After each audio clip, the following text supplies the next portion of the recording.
বিএনপির কোন কোন নেতা পেয়েছেন শেখ হাসিনার পাচার করা 28 লক্ষ কোটি টাকার ভাগ।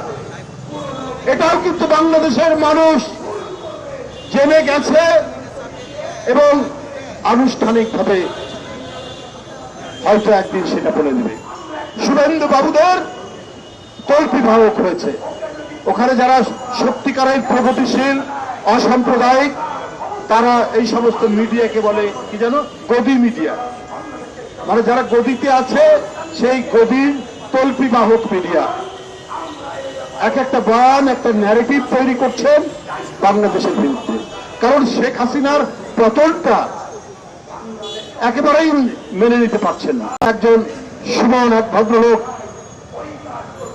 মানে অহর্নিশি ক্রমাগত ভাবে তিনি মিথ্যা অপপ্রচার করে যাচ্ছেন। আমি তাকে একটা ভদ্রলোক বলেই মনে করতাম,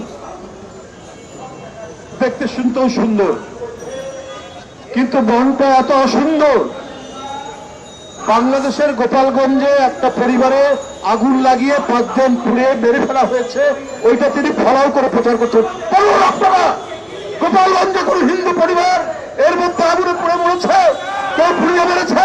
ভারত বড় সেকুলার দেশ, ভারত বড় ধর্মনিরপেক্ষ দেশ, আর তাদের মিডিয়া আজকে খেয়ে না খেয়ে বাংলাদেশের বিরুদ্ধে অপপ্রচার করছে। আপনারা যদি মনে করেন এই করে আপনাদের আগ্রাসন সুসম্পন্ন করবেন, আমরা আমাদের স্বাধীনতা সার্বভৌমত্ব বিশ্বাস করি, রক্ষা করার জন্য অঙ্গীকারবদ্ধ। আমরা প্রত্যেকটা দেশের স্বাধীনতায় মর্যাদা দেই।